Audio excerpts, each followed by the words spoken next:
Good morning, everybody. I was pleased to see when you were scrolling through the important towns and municipalities at the beginning that there was a picture of Huntsville up there. It happens to be my hometown. My grandfather always used to say the only thing good that ever came out of Toronto was the road to Huntsville. And I played, my Uncle Jack was the fire chief up there, and my idol, or I idolized him as a kid. And I played lacrosse, junior and senior. I actually still play lacrosse for that town 3 weekends a year. And I think 15 of the 20 guys I grew up with are in one way or another part of the OMERS program. So when they're wielding those sticks, I don't forget why we're here every year and every summer. So my job is to talk about two things today. It's my privilege really to run both the platforms business and the real estate business. I think most of you know a lot about the real estate business. I'll get to that. I'll start with the platforms business today because that may not be as current in many of your minds. It was 5 years ago, Michael Latimer and I sat down with what we think was one of the most innovative leaders in technology as an investor in Europe. And we had breakfast with him, and he said, if you're a fund and you are not seeding new ideas, innovation, getting in the way of trends, you're being irresponsible. So some aspect of the business has to be thought leading, getting out there, getting in the way of trends. And if you think back, if we hadn't invested in the private equity business early, or the infrastructure business early, or the Oxford platform early, how the fund would be performing today. So this program called Platforms is really about new ideas, startups, incubate them in a small way, and then someday, when we get it right, they'll be pillars the likes of the private equity, infrastructure, and real estate business. So that's the good way to look at it, the best way to look at it. We're focused on a very limited number. We have 6 investment themes. The first is ventures. I'll come back to ventures. That was our first big investment. It's doing extraordinarily well. I'll talk to it in a second. Second is the energy business. We have 12 assets in Alberta. We, OMERS, have invested in the oil and gas business for a long period of time. They are out of favor, as we all know. It's a proxy for the price of oil and gas in a global context, but we continue to work through the cycle with that business. And I'm pleased to say we've downsized it. We've got a good management team. We're basically just seeing through the cycle with that business. We seeded last year a whole new platform in the distressed area, and it's called Point North. And we backed what we think are the 3 most connected, smartest minds in the distress space in Canada. And if you think about Brookfield, an awful lot of their return history has just been tied to the distress business. And it's a very counter-cyclical business. When things go wrong, you want to have a platform that can invest into that cycle, whether it's a security, whether it's a credit, whether it's propping somebody up, whether it's taking somebody out. So we, OMERS, now feel that we're well positioned to take advantage of that space. That's called Point North. That's now our new distress platform. We're now investing in what's called fintech. And fintech, most of you read about, the financial services industry is quite established, and there are all kinds of new disruptive startups. And some of them are technology-based solutions to do things like online lending in a cheaper way than the banks. Some of them are working for the banks with new technologies that help unlock opportunities that they hadn't been able to get to. It's large, it's a huge investable universe, and we've just put our first investment, roughly $30 million, behind what we think are the smartest people in that space in this country, and we think that that small seed will grow into something material. And 2 other big themes we're focused on are agriculture and life sciences. I won't get into them today. We haven't invested in those areas today, but when you look at the macro and micro trends in those 2 spaces, we think there'll be tremendous opportunities for us to get in behind some themes, seed them again in a small way, and they'll grow into something that we can get excited about. When I just talk about ventures, it was 5 years ago, the board came together and we said, let's put $200 million behind startup ventures. And when that did extraordinarily well, we put another $200 million behind them. So we've invested $400 million to date. Our returns to date have been north of 24%. So an extraordinary story. And as Michael suggested in some of his investments, we've now repatriated our money, and we're still riding out many of those investments, and we think the future returns will look even better than that. So recently we allocated another $200 million to the ventures team. By the way, they were able to raise $100 million as a side-by-side investment to our $200 million because there were a number of major Canadian investors that wanted a piece of our puzzle. And so that's pretty exciting. And so we've now deployed, we have a $300 million fund to go out and do again what we did with $400 million. And so a couple success stories. Shopify is one company you may have read about. It's sort of a point of purchase sale technology that retailers use, very innovative technology. It's grown at a breakneck pace. We invested $39 million US dollars. We've been able to sell out $160 million. That's the kind of profit and lift we've had on that early investment. This is one you're going to read about as Hopper, and we've invested $20 million in this business, and it's again a technology that basically tracks flight patterns and rates, and it's an online or app that you can put on your phone to access cheap air rates. And I think as of today, we're tracking about 1 million new customers a month, and as of today, this new app is the 4th biggest generator of airline tickets in North America. So an amazing story. There was a capitalization a couple of weeks ago that suggests that our original $20 million investment may be a triple already. So it's something for you to follow. It's the kind of thing we do out there. This is an extraordinarily focused group of very bright people. Really proud to have them on the team, and I think if you could meet them and hear the story, you would be too.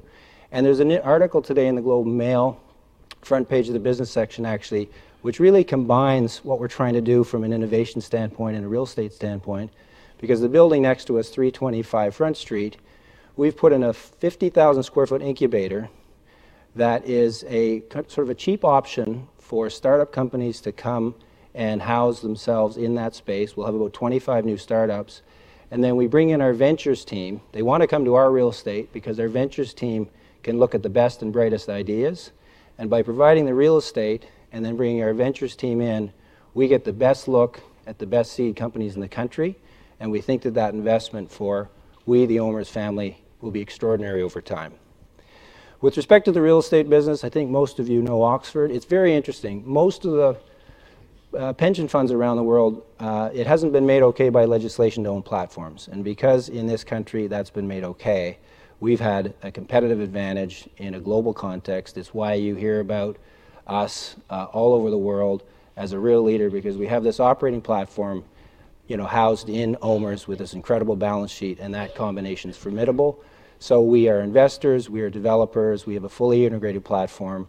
Our objective remains to stay consistently in the double-digit range, and we think by standing on our head and selling things and developing things and trading in and out of cycles and using our portfolio as a living organism, we can unlock 9-10% on a consistent basis. What's interesting too, we brought in third-party capital, and I'll talk to that in a second. And today it costs us about $200 million to run the business, but by charging fees to the third-party capital partners of ours, this year we generated about $191 million in fees against our $200 million. So when we sit down with the board, we say we can unlock double-digit returns. It costs us $9 million to run a $42 billion business. And we hope by bringing in a few third parties, we don't do it for sport, we do it because it increases our yield and it drives down our cost base. And so our focus has been really select cities. We are very, very strategic with our game plan. We used to be, in 2010, an 88% domestic company. Today we're about 55 Canada, 45 elsewhere in the world. We're focused on city states, and within each city, it's very, very narrow blocks that we're investing in. The very best real estate in the most liquid cities in the world. So that includes London, Paris, recently Berlin. It includes Washington, New York, Boston, and San Francisco. And it includes the cities you're aware of here in Canada.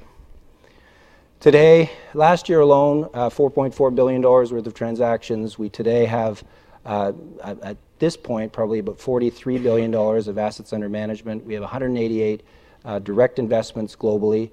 Our development program is a huge distinguishing feature for the company. So at any given time, we have roughly 10% of our equity invested in new development projects. Today we have 20 development projects going on around the world, including Hudson Yards, which is the largest private development in North American history, as one of the partnership deals we have going on. And what happens with our development program is we can manufacture between 125 and 200 basis points of additional yield a year. So if we're CPPIB without the development expertise that we, Oxford, have, they can't unlock those returns. So it's a huge competitive advantage for us. I am so proud of our development team and so proud of the work we're doing. Today we have about 5 million square feet, about $5 billion under development in various markets all around the world. We think that'll unlock over the next 3 to 4 years about $725 million of additional profit. And last year alone, we leased about 11.5 million square feet of space. In the interest of time, I will highlight 3 very quick deals. It was referred to by Jonathan. The first with CPPIB. We completed a $2.35 billion transaction last year. We own the Richmond Adelaide block, and we have just finished 100 Adelaide. It's 100% leased, so the value is taken off the table.